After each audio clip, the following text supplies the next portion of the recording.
You're listening to the Cyberwire Network, powered by N2K.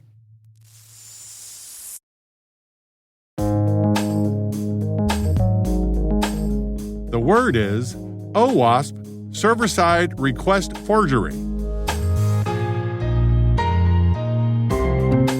Spelled O for open, W for web, A for application, S for security, P for project, server-side for the application that runs on the server in contrast to running on the user's browser or client side, and request forgery for unauthorized access requests to servers that are supposed to be private.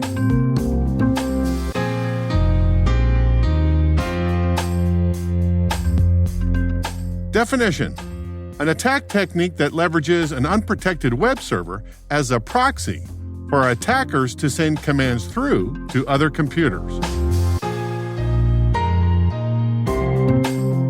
Example sentence: a server-side request forgery, or SSRF attack, often exploits trust relationships between publicly visible web servers and private internal servers.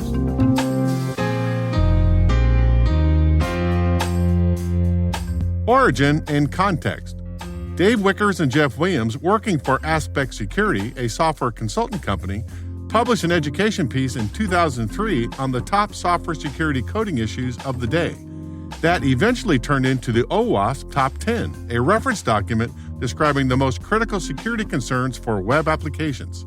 Today, OWASP is an international team of security professionals led by the Foundation Executive Director and Top 10 project leader, Andrew Vanderstock, and dedicated to enabling organizations to develop, purchase, and maintain applications and APIs that can be trusted. Today, there are tens of thousands of members and hundreds of chapters worldwide. In the OWASP 2021 Top 10 Vulnerabilities list, SSRF ranks at number 10. In a normal configuration, web servers typically get requests for information that the web server stores locally. On the Cyberwire webpage, users can request a list of all the Cyberwire podcasts, for example. But it also accepts requests for outside information sources. For instance, the WordNotes website page for this word, SSRF, might like to display a YouTube video that somebody else created on the same topic. These two use cases are normal and perfectly acceptable.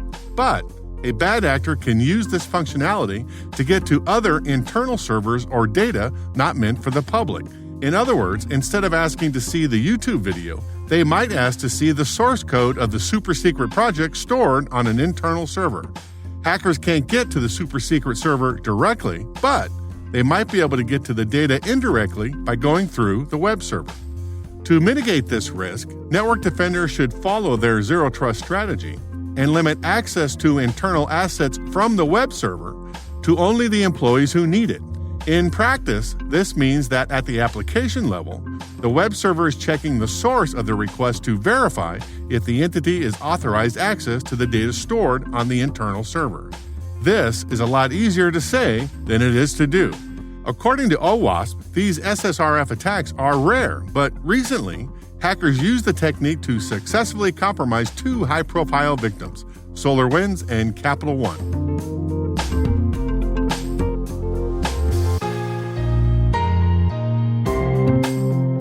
Nerd reference.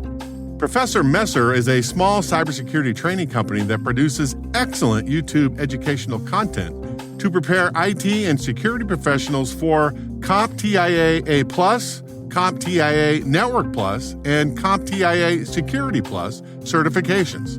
In this clip, he describes the 2019 server-side request forgery attack against Capital One. This is an attack type that's normally prevented if you're using a web application firewall, or a WAF. In this particular case, they believe that the WAF itself was misconfigured and the attacker was able to query that WAF and gather information directly from that service. We believe that by using this SSRF attack, the attacker was able to get security credentials of the WAF, and by using those security credentials, was able to access a bucket on Amazon's Simple Storage Service, or S3. This is a file system that exists in the Amazon cloud. Those credentials were able to access those S3 buckets, and inside of those buckets on the Capital One Amazon account were credit card applications that range from 2005 through 2019. That was 106 million names, addresses, phone numbers, emails, and dates of birth. That consisted of 140,000 Social Security numbers and over 80,000 bank account numbers, all because they were able to perform this forgery that ultimately gave them access to that bucket.